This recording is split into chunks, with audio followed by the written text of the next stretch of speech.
Donc c'est dans Matthieu chapitre 10, verset 17. C'est Jésus qui parle et il dit « Voici, je vous envoie comme des brebis au milieu des loups.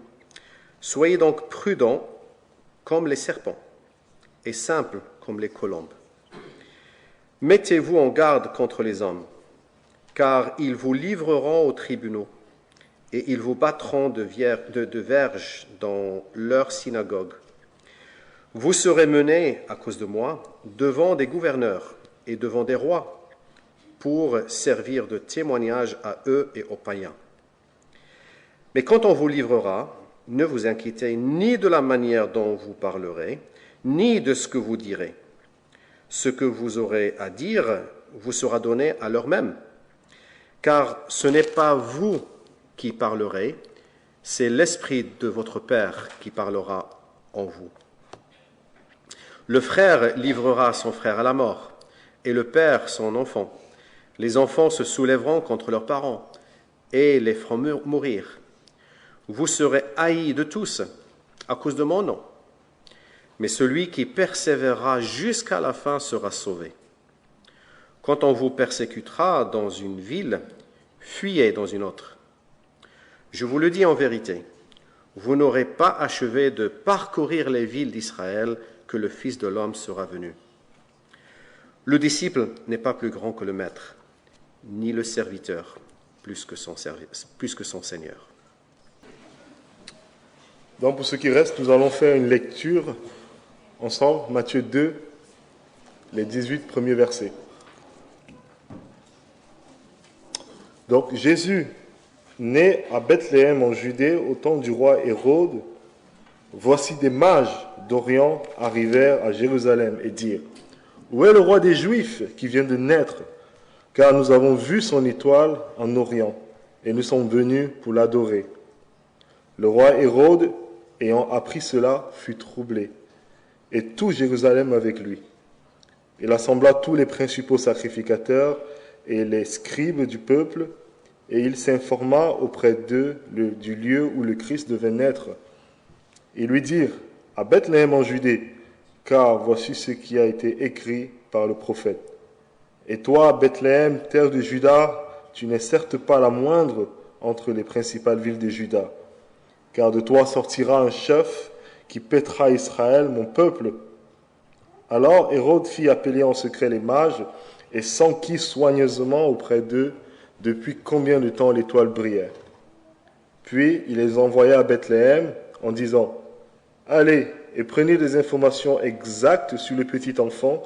Quand vous l'aurez trouvé, faites-le moi savoir, afin que j'aille aussi moi-même l'adorer. » Après avoir entendu le roi, ils partirent. Et voici, l'étoile qu'ils avaient vue en Orient allait devant eux jusqu'au moment où, arrivée au-dessus du lieu où était le petit enfant, elle s'arrêta. Quand ils aperçurent l'étoile, ils furent saisis d'une très grande joie. Ils entrèrent dans la maison et virent le petit enfant avec Marie, sa mère, se prosternèrent et l'adorèrent. Ils ouvrirent ensuite leur trésor et lui offrirent en présent de l'or, de l'encens et de la myrrhe. Puis, divinement avertis en songe de ne pas retourner vers Hérode, ils regagnèrent leur pays par un autre chemin.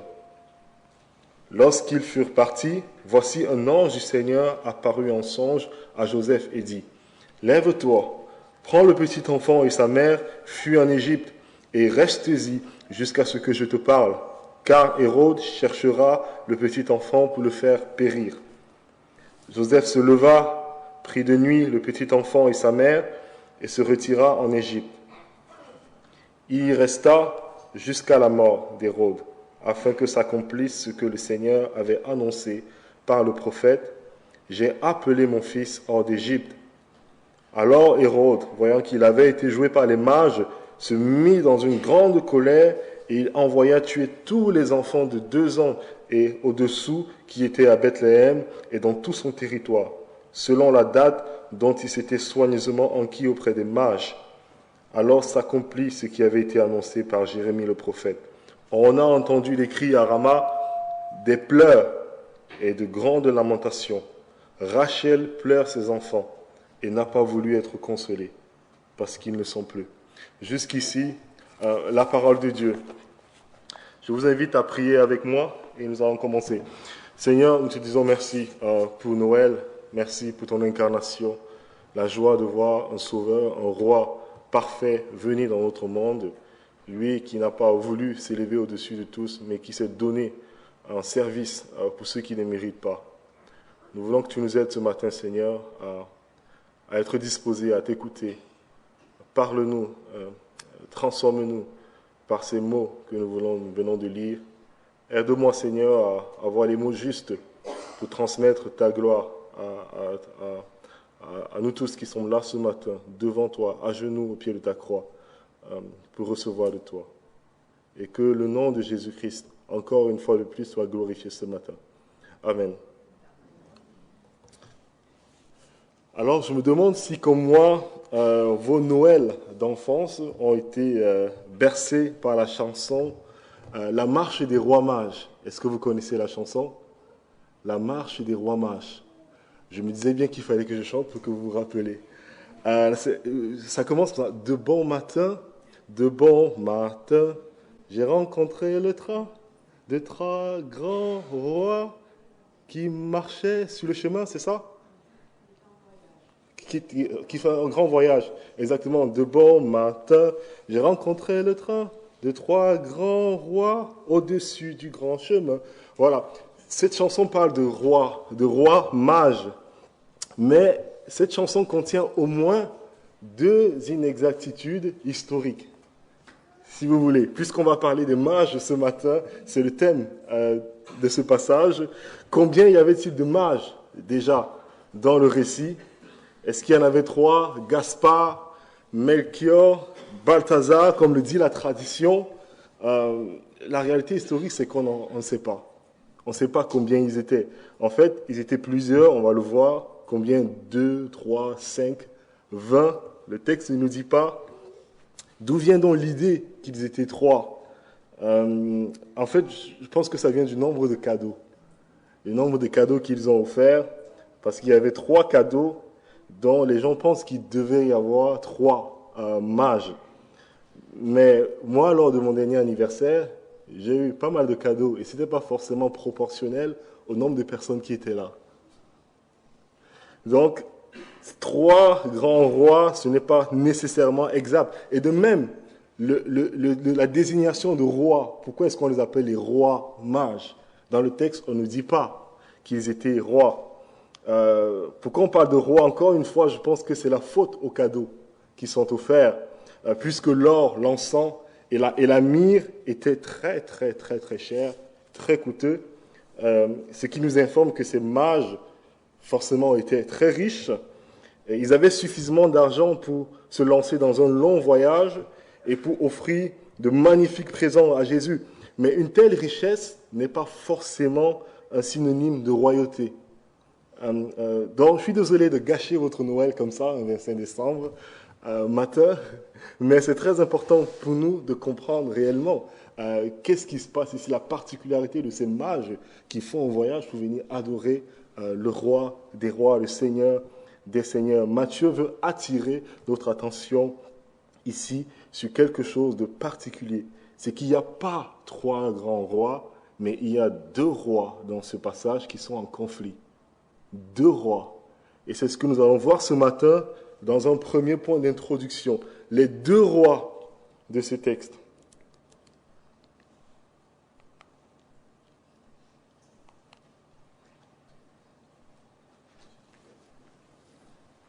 Merci, Hicham. Donc, deux rois de ce texte, c'est ce qu'on voit dans le verset 1 donc, du chapitre 2. On nous dit que Jésus était à Bethléem, il est né à Bethléem en Judée au temps du roi Hérode. Voilà le premier roi de notre texte, Hérode. Il faut savoir que Hérode était un usurpateur. Il n'était pas censé être roi des Juifs. Il n'est pas né juif. C'était les Romains qui l'avaient mis au pouvoir, qui l'avaient mis au trône, mais c'était un grand roi, très connu de l'époque, d'où son nom d'ailleurs, Hérode le Grand. Vous avez certainement vu des documentaires historiques sur ce personnage assez emblématique. Donc on l'appelle Hérode le Grand en référence au chantier grandiose qu'il a entrepris. Merci. Il a entrepris pas mal de grands chantiers, des palaces, des stades, même une ville entière, la ville de Césarée, que vous pouvez encore aller visiter aujourd'hui. Et puis, donc, c'est aussi une référence non seulement au très grand chantier qu'il a entrepris, mais aussi à sa statut d'homme politique très puissant à l'époque. Il y a donc le grand roi Hérode, qui est le premier roi dans ce texte. Et puis, il y a un autre roi. Dans le verset 2, on nous dit « Où est le roi des Juifs qui vient de naître ?»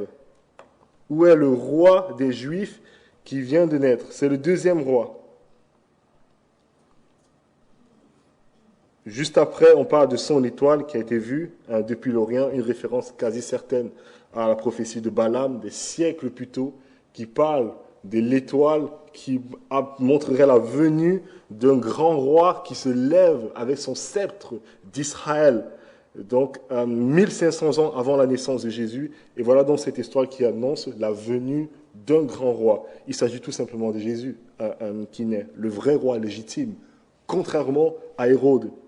Maintenant, le meilleur moyen de chercher les problèmes, c'est d'aller demander à un roi où se trouve le roi.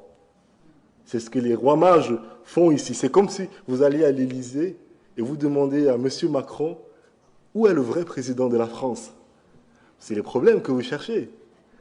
Donc, c'est ce qu'on voit dans notre texte, justement, verset 3. Hérode, en entendant la question, il fut troublé, paniqué. Il s'est senti menacé, comme la suite du passage nous montre. Pourquoi? Parce qu'il y a un seul trône. Il y a un seul trône, deux rois, un seul trône. Si cet enfant qui vient de naître est le roi, ça signifie que je ne le suis pas. Tout simplement. Voilà ce qu'a dû penser Hérode. Et le trône peut être occupé par une seule personne à la fois, pas deux. Or, écoutez bien, si ce qui est vrai pour le trône d'Israël est aussi vrai pour le trône de notre vie, si Jésus dit vrai et que l'Évangile dit vrai et que Jésus est Dieu et le seul roi légitime, ça signifie qu'il a le droit et l'autorité sur nos vies, à tous. Il réclame votre loyauté inconditionnelle s'il est réellement le roi, votre obéissance absolue. Il y a un seul trône dans nos vies et Jésus, qui est le roi, réclame une place de choix sur ce trône. Quand vous écoutez ça, honnêtement, dites-moi, est-ce qu'il n'y a pas quelque chose en vous qui se révolte contre ça? De savoir que Jésus réclame votre obéissance absolue et une position de choix sur le trône de votre vie.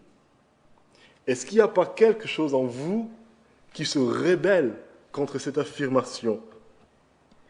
Est-ce qu'il n'y a pas quelque chose en vous qui se révolte à l'idée d'abandonner le trône de votre vie à quelqu'un d'autre?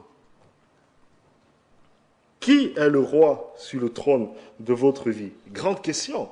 Et c'est la question que pose ce passage. Pour y répondre, j'aimerais qu'on s'arrête sur les trois réactions qu'on voit dans ce passage, les trois réactions que le roi Jésus suscite dans ce passage. Trois manières différentes de réagir face au roi Jésus dans ce texte.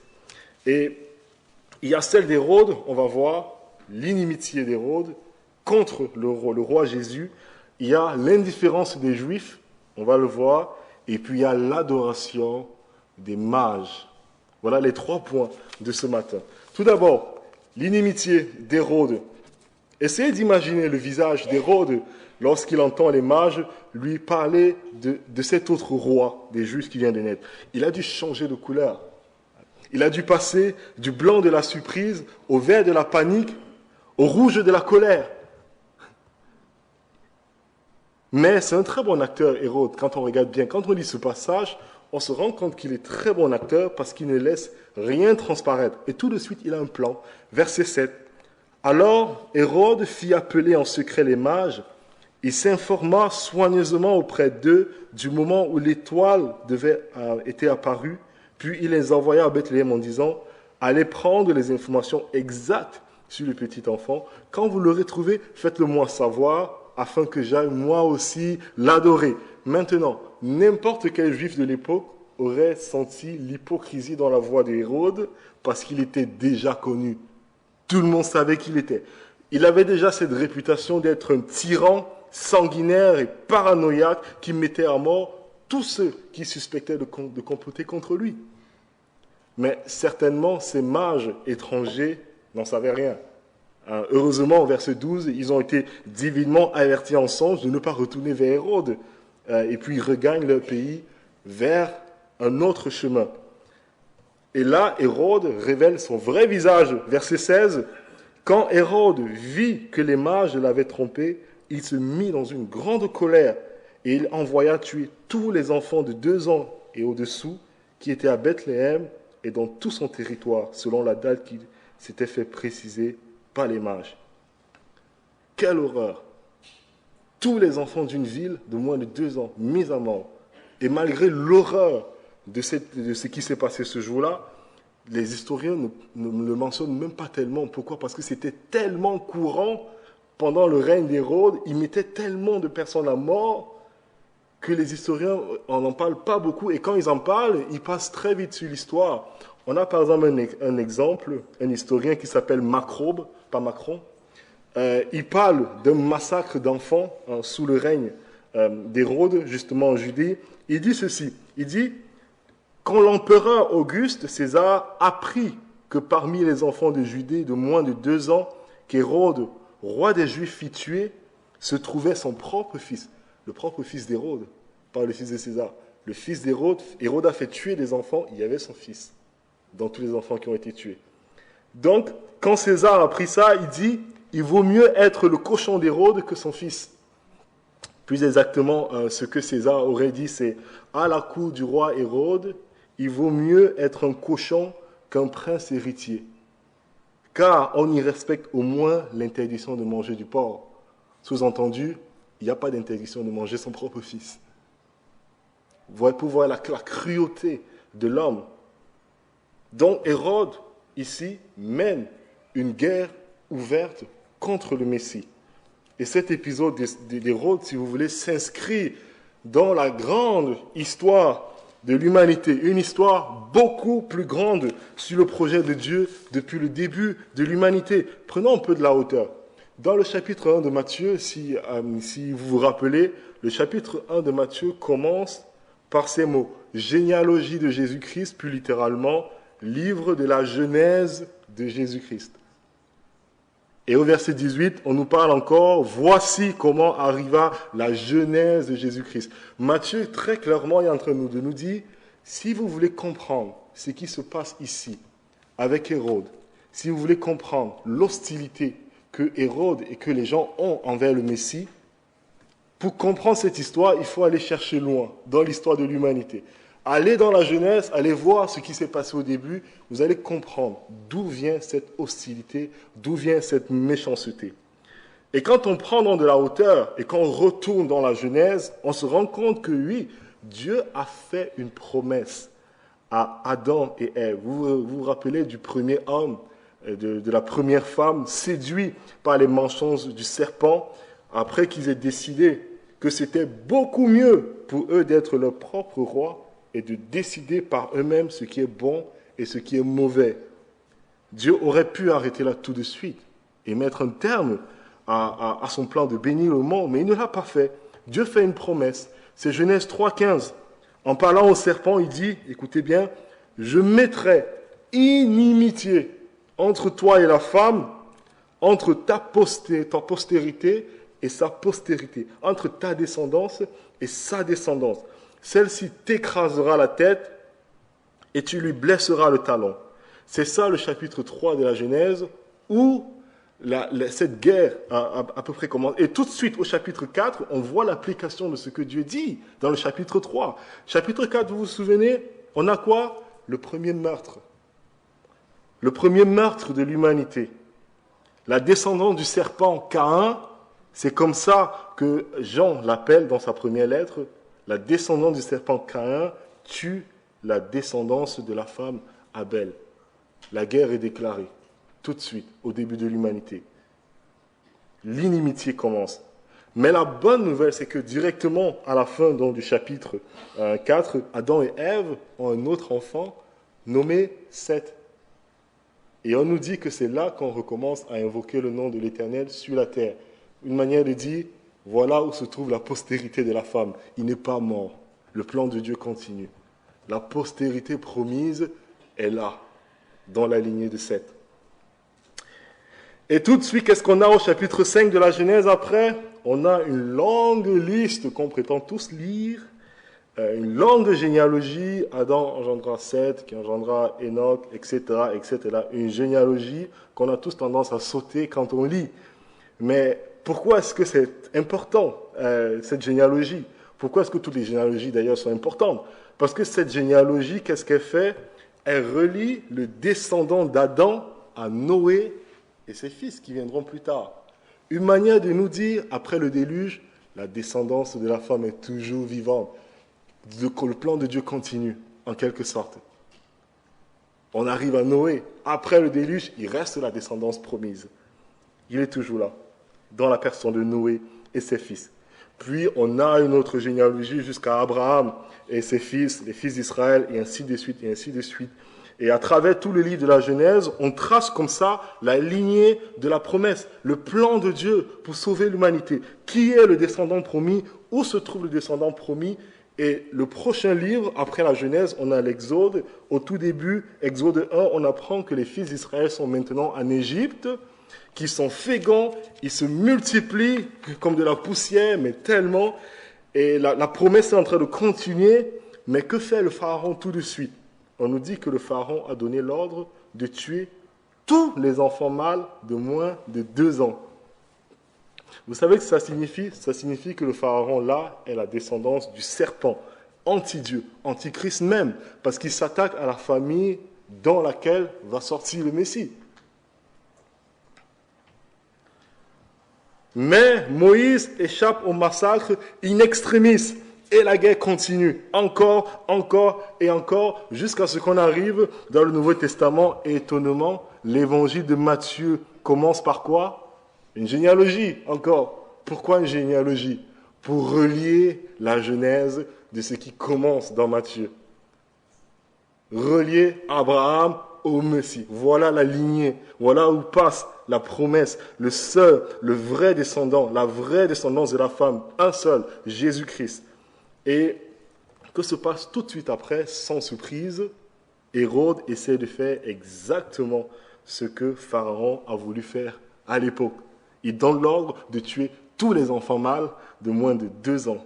Mais Jésus, comme Moïse avant lui, échappe au massacre par un nouvel exode, non pas hors d'Égypte pour aller dans la terre promise, comme ont fait les Israélites, mais cette fois-ci hors de la terre promise pour aller en Égypte.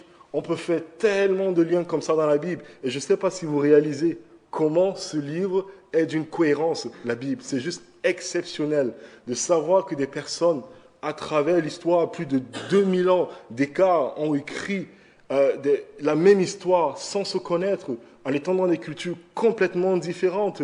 Des personnes, des figurants même, comme un pharaon d'Égypte, ou même Hérode le Grand, qui n'ont rien écrit dans la Bible, participent à une histoire sans même le savoir. Quelle preuve avons-nous de plus grand que la Bible vient réellement de Dieu, a été inspirée par Dieu? S'il n'y a pas un auteur divin au-dessus de nous, comment c'est possible? C'est juste exceptionnel de voir qu'on a une seule et même histoire et comment depuis toujours cette hostilité, cette inimitié entre la descendance du serpent, entre parenthèses, et la descendance promise sont toujours en guerre. Mais quel est l'intérêt de tout ça? Quel est l'intérêt donc de prendre de la hauteur, de faire ce survol de la Bible? Qu'est-ce que ça nous dit? Ça nous dit que l'histoire d'Hérode ici est l'histoire de la race humaine. Tout simplement. C'est l'histoire de la race humaine. La réaction d'inimitié d'Hérode à Jésus ici est celle que chacun de nous pouvons avoir. C'est l'histoire de l'humanité depuis le péché. En Romains 8, 7, Paul nous dit qu'il y a dans la nature humaine, il y a dans le cœur de chaque homme, de chaque femme, de chaque enfant se trouve une inimitié, une haine envers Dieu. Et il ajoute qu'elle ne se soumet pas à la loi de Dieu et qu'elle n'est même pas capable de se soumettre à la loi de Dieu. En bref, au plus profond de nous se trouve le réflexe du « personne ne peut me dire ce que je dois faire ». Personne ne peut me dire ce que je dois faire. Nous sommes tous comme ça. Vous en doutez? Je ne pense pas. Je ne pense pas. Juste prenons nos enfants, ces charmantes petites créatures. Quand vous dites à un enfant, vous êtes un parent et vous demandez à votre enfant de faire quelque chose qu'il ne veut pas faire, qu'est-ce qu'il va vous répondre? Non. Un non bien sec. Ou bien pourquoi? Ou j'ai pas envie. Alors pour nous adultes, heureusement ou non, l'éducation et la culture nous aident parfois à dissimuler cette réaction extinctive aux autres et à nous-mêmes. On arrive à dissimuler ça en étant un peu cultivé, mais au fond de chaque cœur se trouve un petit roi Hérode. Un petit Hérode qui veut régner, qui se sent menacé par tout ce qui remet en question mon autonomie, ma liberté. Et ils sont rares, mais vraiment très rares, ceux qui ont l'honnêteté de le reconnaître. Nous sommes tous comme ça. Et les gens qui arrivent à le reconnaître, cette hostilité naturelle envers Dieu, ce désintérêt naturel envers tout ce qui touche à Dieu, sont très rares. Les gens aiment utiliser beaucoup d'arguments. Souvent on entend, la science a prouvé que Dieu n'existe pas. Mais quand tu demandes un peu plus de détails, rien. Tout ce qu'on peut prendre pour rejeter Dieu est valable lorsqu'on ne veut pas de lui. C'est le cas, par exemple, d'un philosophe athée. Ce philosophe, il a vraiment cette humilité et cette honnêteté de reconnaître qu'on ne veut pas de Dieu, que lui-même, il ne veut pas de Dieu. C'est un philosophe qui s'appelle Thomas Nagel. Il n'est pas chrétien, il est complètement athée. Mais écoutez ce qu'il dit, c'est très intéressant. Il dit ceci, il dit « Je souhaite que l'athéisme soit vrai, mais je suis troublé, car quelques-uns des personnes les plus intelligentes et cultivées que je connaisse sont croyantes. » Et il dit, il ne s'agit pas simplement du fait que je ne crois pas en Dieu et que, bien sûr, je souhaite être dans le vrai. J'espère que Dieu n'existe pas. Je ne veux pas qu'il y ait un Dieu. Je ne veux pas que l'univers soit ainsi. Conclut-il, et il ajoute, j'imagine que ce problème d'une autorité cosmique est fréquemment posé. Qu'est-ce qu'il est en train de dire ici? Quand il parle de ce problème d'une autorité cosmique, il est en train de dire, et avec beaucoup d'honnêteté, c'est très rare, je vous assure, il est en train de dire que on aime penser qu'on est maître de notre vie, qu'on est capitaine de notre navire. C'est comme ça que nous sommes. Il dit, il y a dans le cœur humain une haine de tout ce qui réclame la souveraineté sur lui. Et que si Dieu existe, c'est précisément ce qu'il demande. Il réclame l'autorité totale et sans limite sur nos vies. Et lui, il n'aime pas ça du tout. Il souhaite que ce ne soit pas vrai, qu'il n'y ait pas de Dieu. Voilà quelqu'un qui reconnaît qu'il n'y a pas d'argument solide contre Dieu. Qui reconnaît qu'il y a des croyants très intelligents, à raison, qui croient en Dieu, mais il n'aimerait pas que ce soit vrai. Aucun cœur ne peut capituler devant Dieu avec joie sans y être aidé. Naturellement, nous sommes contre Dieu. Et si Jésus est ce qu'il est, le roi de gloire, le Seigneur des seigneurs, soit vous l'aimerez, vous jetterez votre couronne à ses pieds et vous l'adorerez comme le premier chant que nous avons chanté ce matin, soit vous le haïrez. C'est exactement ce que Jésus dit en Matthieu 10, que Hicham nous a lu tout à l'heure. Ne croyez pas que je sois venu apporter la paix sur la terre. Je ne suis pas venu apporter la paix, mais l'épée. Jésus, roi, provoque deux réactions. Soit vous l'aimez, vous l'adorez, soit vous le haïssez. Il n'y a pas d'indifférence face au roi Messie. N'est-ce pas ce qu'on observe autour de nous très souvent? Est-ce que vous ne trouvez pas étrange que vos amis proches, par ailleurs, qui sont très ouverts d'esprit, très intelligents, raisonnés, avec qui vous pouvez parler de tous les sujets, mais qui refusent de parler de la foi. Ils refusent d'aborder ce sujet, alors que c'est la plus grande partie de votre vie. Est-ce que ce n'est pas surprenant que d'autres sont même ouverts à la foi, aux religions, à la spiritualité, aux énergies, aux médiums, mais se ferment assez rapidement lorsque vous parlez de Jésus? Et au premier abord, peut-être, on peut être surpris et déstabilisé par cette hostilité. Souvent, je dis aux gens, mais si tu crois que Dieu n'existe pas, si tu crois que Jésus est un personnage fictif de l'histoire, comme tu dis, ce qui est absurde parce que historiquement, tout le monde l'a prouvé. Si tu crois qu'il n'a jamais existé, pourquoi est-ce que tu t'attaques au christianisme? Pourquoi est-ce que tu es remonté quand on parle de lui? Pourquoi ça te dérange tant? Il n'a jamais prononcé une parole méchante, jamais prononcé une parole de guerre ou quoi que ce soit. Pourquoi est-ce que tu es remonté quand on parle de lui? Pourquoi ne pas parler de ce sujet avec simplicité, tout simplement? Et c'est là ce qu'il faut se rappeler, c'est qu'une personne intelligente ne peut remettre en question, une personne intelligente ne s'attaque qu'à ce qu'il croit être une menace réelle pour sa manière de vivre. Et justement, Jésus est une menace réelle pour la manière de vivre des gens de ce monde. C'est une guerre pour le trône de leur vie. C'est une guerre pour le trône de votre vie. Jésus est une telle menace. Et c'est ce qu'on voit avec Hérode. Jésus est une réelle menace pour Hérode. Parce que si Hérode ne saisissait pas l'enjeu de sa naissance, il ne devait rien faire. Hérode a compris que cet enfant représente une menace. Il a compris l'enjeu de sa naissance. Si Hérode pensait que Jésus n'était pas né, s'il ne pensait pas que ce nouveau roi, qui était encore un enfant, pouvait le détrôner et régner sur lui, il n'aurait pas fait tout ce qu'il a fait. Mais Jésus est une véritable menace pour tous ceux qui pensent sérieusement à qui il est et ce que ça implique pour leur vie. Autrement dit, si Jésus est roi, ça veut dire que moi, je ne le suis pas. Je ne suis pas roi. Et ça signifie que le trône de ma vie lui appartient. Donc ça, c'est la première réaction qu'on voit dans cette histoire, l'inimitié du roi Hérode. Mais il y a une deuxième réaction. Une deuxième réaction qu'on voit, c'est celle des Juifs, l'indifférence des Juifs. Regardez, que répond Hérode quand les mages arrivent en ville et lui disent où est le roi, le Messie? Qu'est-ce qu'il répond? Rien. Il n'a aucune idée, absolument aucune idée. Il n'a aucune connaissance des Écritures juives. Et donc, qu'est-ce qu'il fait? Il appelle des experts de la loi.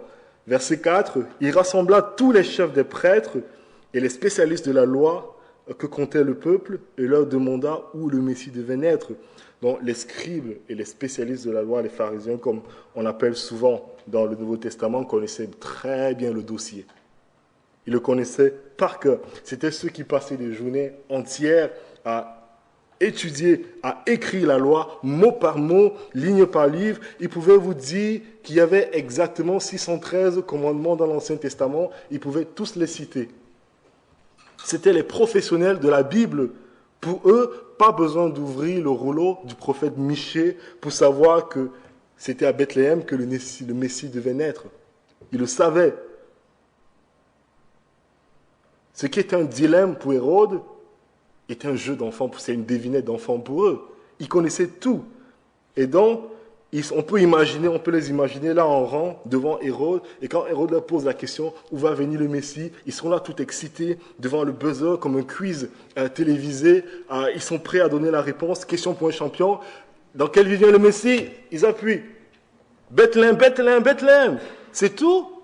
C'est que ça la question. On vient à peine de se chauffer. Ils connaissaient toute la loi, toute l'écriture. Et ce que j'essaie de montrer ici, ce n'est pas surprenant qu'ils aient la réponse à la question. Ce qui est surprenant, c'est ce qu'ils font de la réponse à la question. Une indifférence totale. Ils n'ont rien à faire. Et c'est d'autant plus frappant quand vous comparez aux rois mages qu'on va voir tout à l'heure, qui sont venus d'Orient. Malgré leur connaissance minimale de l'Écriture. Comme dit la chanson de Noël qu'on a chantée au début, ils ont traversé des lacs, des montagnes, des fleuves, des plaines pour trouver le Messie. La persistance de ces marches. Et à l'inverse, ces experts religieux ont appuyé sur le buzzer, ils ont reçu le prix et ils sont retournés s'enterrer sous une pile de rouleaux. Comme dit Paul en 2 Timothée 3,7, ils étaient toujours en train d'apprendre sans jamais arriver à la connaissance de la vérité. Même les habitants de Jérusalem qui ont entendu certainement cette histoire, personne n'a pris la peine de se déplacer et d'aller chercher à Bethléem s'il y avait un Messie. Est-ce que ce n'est pas une mise en garde que Dieu nous adresse? Parce qu'il y a beaucoup de gens comme ça dans l'Église. Est-ce que ce n'est pas une mise en garde? Beaucoup de gens dans l'Église ont une indifférence quand on regarde bien à Jésus. Je ne parle pas des non-chrétiens qui sont dans le monde. Oui, il y a beaucoup de gens dans le monde, ici dehors, qui sont différents. Face à Jésus, vous connaissez des gens qui ont une instruction religieuse, qui ont fait le catéchisme, qui ont fait la confirmation, qui connaissent tout de Jésus, la Bible et toutes ces choses, mais qui s'en fichent. Beaucoup de gens dans le monde sont comme ça, mais ce n'est pas d'eux que je parle. Je pense plutôt aux gens dans l'Église qui sont indifférents. Si vous organisez un quiz biblique, ils vont vous donner toutes les réponses sans problème, mais ils vivent comme si en fait il n'y avait qu'eux sur le trône de leur vie, dans une indépendance totale de Jésus. Comme dit un commentateur, Matthieu laisse entendre qu'une connaissance formelle des Écritures ne mène pas de soi à une connaissance personnelle de Jésus comme Sauveur et Seigneur, comme Rédempteur, comme Roi. Au contraire, parfois, ça dissimule même parfois une forme d'indifférence à son égard. L'apôtre Paul dit qu'il reste en nous une hostilité résiduelle, même quand nous sommes chrétiens. Même en tant que chrétien. Il appelle cela la chair.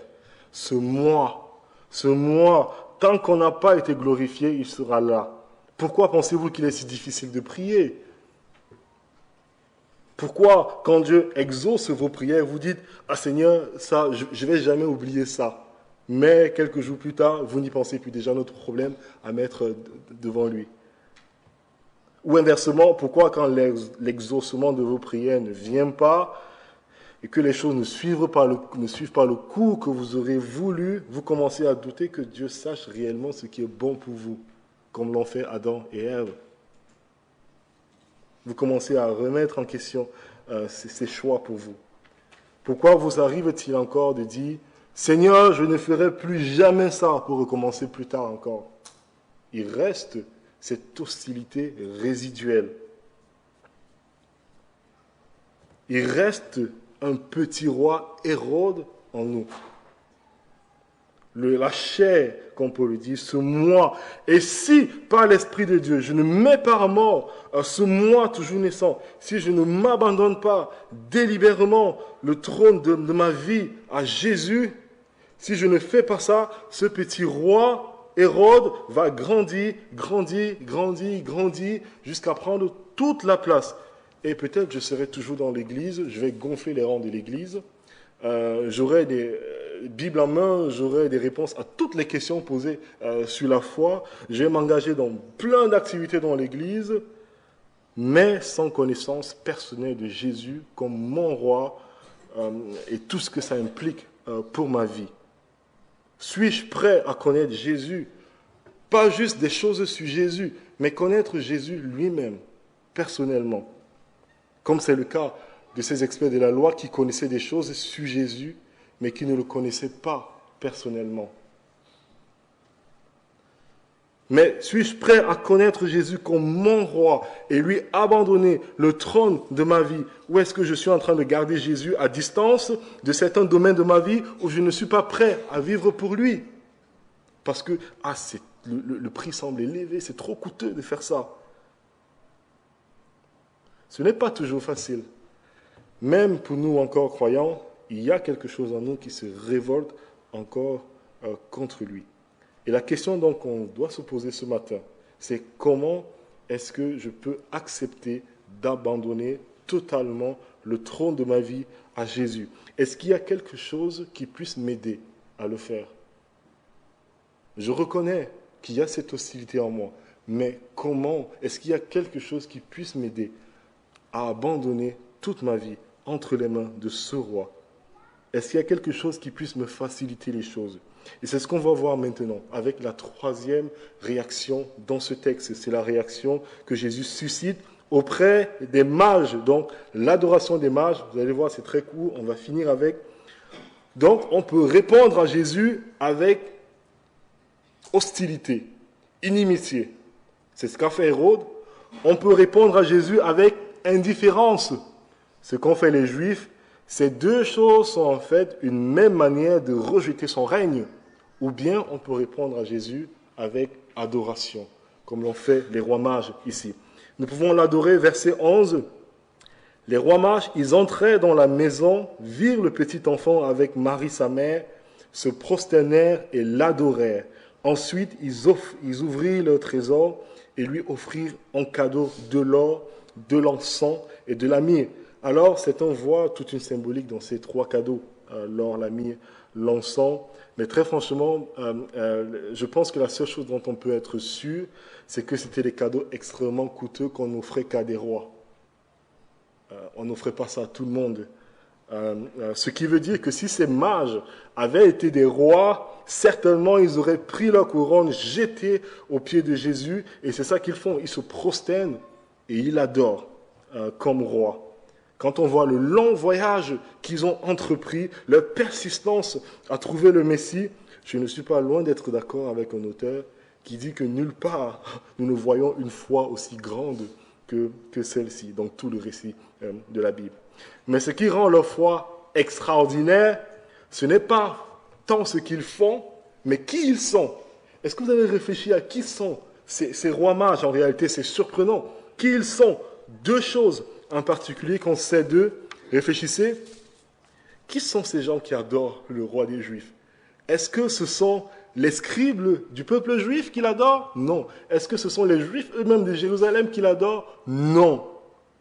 Ce sont des mages d'Orient. D'Orient. Des païens d'entre les nations. Des païens, des impurs aux yeux des Juifs, qui adorent le roi des Juifs.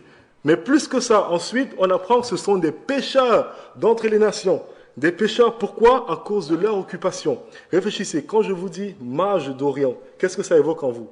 Mage, magie, magicien. Le mot, en fait, en grec, magos, peut désigner des magiciens, des astrologues, des devins, des experts en interprétation des rêves, des présages et d'autres phénomènes paranormaux.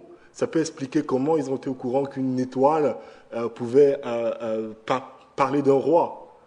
Donc, c'était des magiciens, experts dans toutes ces choses paranormaux, en interprétation de rêves et autres. Toutes ces pratiques, bizarrement, sont sévèrement condamnées dans la Bible. Donc, c'était de vrais pécheurs. Je donne juste un exemple. Dans Deutéronome 18, on a ce texte qui nous dit qu'on ne trouve chez toi personne qui exerce le métier de devin, d'astrologue, d'augure, de sorcier, de magicien, personne qui consulte les esprits et les spirites, personne qui interroge les morts. En effet, celui qui fait cela fait horreur à l'Éternel. Qui étaient ces hommes qui arrivent d'Orient et qui se prosternent pour adorer Jésus? C'étaient des magiciens, païens, impurs, non-juifs. C'est juste surprenant. Et je ne sais pas si vous réalisez à quel point la crèche de Noël que nous avons là et que nous avons partout est un scandale à l'époque. Je ne sais pas si vous réalisez. Vous avez une mère adolescente, vous avez un enfant bâtard né en mariage, et vous avez des magiciens sorciers païens prosternés à ses pieds. Pour n'importe quel observateur juif à l'époque, c'est un scandale, cette histoire. C'est assez incroyable. Quelle image scandaleuse, mais quelle image parfaite de la sorte de roi qu'est Jésus. C'est juste impressionnant. Abandonner le trône de sa vie à Jésus, comme les mages l'ont fait, n'est que possible si vous réalisez la sorte de roi qu'il est réellement. Il n'était pas la sorte de roi que le peuple attendait. Il n'a pas de titre, il n'a pas de position sociale, il n'est pas né dans le palais royal d'Hérode à Jérusalem, mais dans une mangeoire à Bethléem, un patelin de 300 habitants, même pas le centre-ville de Bériac. On voit aussi qu'il n'est pas accueilli par les siens et célébré. Il est banni, chassé de son pays. Et de nos jours, quand on voit l'actualité, ce qui se passe par exemple en Ukraine et dans d'autres régions du monde, des personnes qui sont obligées de fuir leur pays, comme des frères et sœurs que nous avons ici, fuir leur pays pour aller dans un autre pays en tant que réfugiés, que ce soit politique, économique. Est-ce que ce n'est pas frappant de savoir que Jésus a connu ça aussi? Il était réfugié, il a été chassé de son pays. Et enfin, quand il revient d'Égypte avec sa famille, il s'installe aussi loin que possible des centres de pouvoir. Ils vont à Nazareth, pas à Jérusalem, à Nazareth. Et c'est ainsi que Jésus non seulement est né dans une mangeoire, mais il a grandi comme un Nazaréen, un village perdu. Et même Nathanaël, un pharisien plus tard, est consterné quand il apprend que le Messie vient de Nazareth. Peut-il venir quelque chose de bon de ce bled-là? C'est juste impressionnant, de ce trou perdu là-bas. Quelle image de la sorte de roi qu'est Jésus. Un roi qui n'est pas venu pour prendre le pouvoir, mais qui est venu pour le perdre. Un roi qui n'est pas venu pour dominer, mais pour servir. Un roi qui n'est pas venu pour monter sur un trône, mais pour monter sur une croix et donner sa vie pour le salut du monde, des juifs, des non-juifs, pour tous ceux qui se savent pécheurs. Voilà la sorte de roi que nous avons là, venu pour servir et donner sa vie en rançon et mettre un terme à la guerre, à l'hostilité, à l'inimitié avec Dieu, nous réconcilier avec lui. Est-ce qu'on n'a pas là la réponse finalement à la question? Qu'est-ce qui peut nous aider finalement à accepter Jésus comme roi sur notre vie? C'est possible d'accepter Jésus comme roi sur notre vie si on se rend compte de ce que lui, il a fait. Du fait qu'il a abandonné son trône, lui, pour nous. S'il est difficile pour vous de lâcher prise sur votre vie et d'obéir à tout ce que Dieu dit, quand on remonte dans l'histoire de l'humanité, oui, ça vient d'Adam et Ève, on pense que nous savons mieux que Dieu ce qui est bon ou mauvais pour nous, mais quand on réfléchit, il n'y a plus de doute à avoir sur les intentions de Dieu quand on se rend compte de ce qu'il a fait et du type de roi qu'il est. Il n'y a plus de doute à avoir quand on sait qu'il est descendu de son trône de splendeur pour monter sur une croix de souffrance pour nous. Quand vous voyez ça, comment on peut encore douter qu'il sache ce qui est bon ou mauvais pour nous et qu'il n'a que le meilleur en tête pour chacun de nous? Comment on peut douter de ça quand on voit le type de roi qu'il est? Il a donné sa propre vie. C'est quand on se rappelle de la sorte de roi qu'il est qu'on peut dire, selon les paroles d'un cantique de Noël, « Avec vous, bergers et mages, au pied de notre Seigneur, nous déposons nos hommages, nous lui donnons notre cœur. Tout son peuple sur la terre dit avec nous, prosterné, gloire à Dieu, paix sur la terre. Aujourd'hui, le Christ est né. » Quand on se rappelle de quel roi on est en train de parler, c'est là qu'on peut commencer à dire ces choses. Gloire à Dieu, paix sur la terre, Christ est roi sur le trône de nos vies. Pour conclure, je disais en introduction, vous vous rappelez avec cette chanson de Noël, qu'il n'y a pas 3 grands rois dans ce passage, mais il y en a 2. 2 grands rois qui nous sont montrés ici. Donc, il y a Hérode, et puis il y a Jésus. Et la question à laquelle Matthieu veut que vous répondiez ce matin, pour terminer, c'est quel roi voulez-vous sur le trône maintenant? Quel roi voulez-vous sur le trône? Dans ce sens, quand il faut choisir entre les deux, la réponse est assez facile. C'est pas très compliqué. Est-ce que vous voulez un roi sanguinaire, un tyran, qui ordonne le massacre d'enfants innocents, ou est-ce que vous voulez le prince de la paix, un prince de la paix qui accueille les enfants à bras ouverts, laissez venir moi les petits-enfants, et qui meurt pour les coupables. Qui est-ce que vous choisissez? Est-ce que vous voulez un roi qui vient dominer par la force et par la cruauté, ou un roi qui règne avec amour et compassion?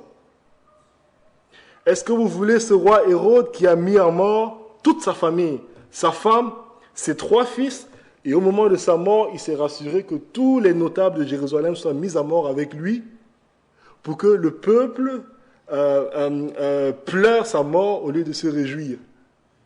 Vous imaginez le type de personne que c'était?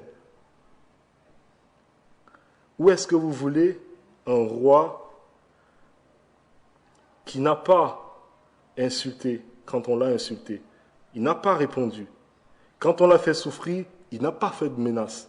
Mais il a porté nos péchés. En donnant sa vie lui-même, au lieu de prendre la vie d'autres personnes, il a donné sa vie pour ceux qui étaient ses propres ennemis. Quel roi choisissez-vous? En quelque sorte, est-ce que vous choisissez le grand méchant loup ou le bon berger? Quand on pense à la question comme ça, c'est très facile. Mais rappelez-vous, si on change Hérode et on vous met vous, sachant qu'il y a un petit Hérode en chacun de nous. Si on prend la question dans ce sens, il y a un Hérode naissant à chacun de nous. Quand vous comprenez que dans un sens, c'est vous Hérode, est-ce que vous êtes toujours prêt à laisser le trône de votre vie au prince de la paix? Voilà la question pour vous ce matin.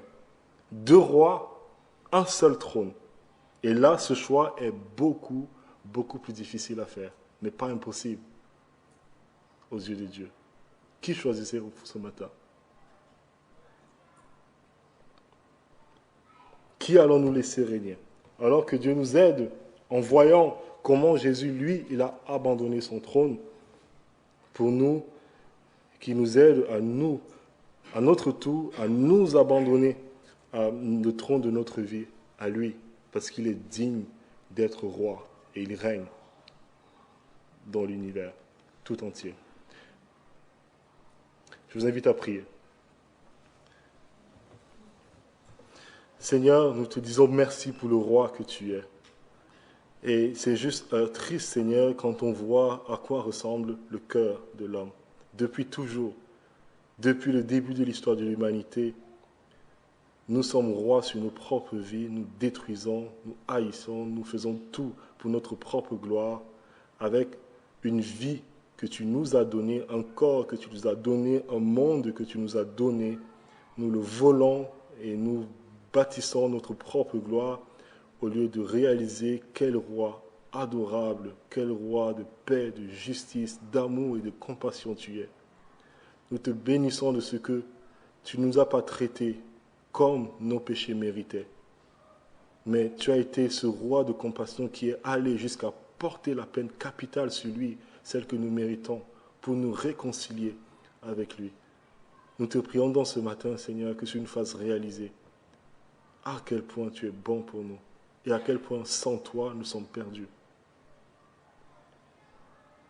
En cette période de Noël, Seigneur, alors que nous allons fêter, passer des moments avec la famille, des amis, manger, rappelle-nous quel privilège nous avons de te connaître.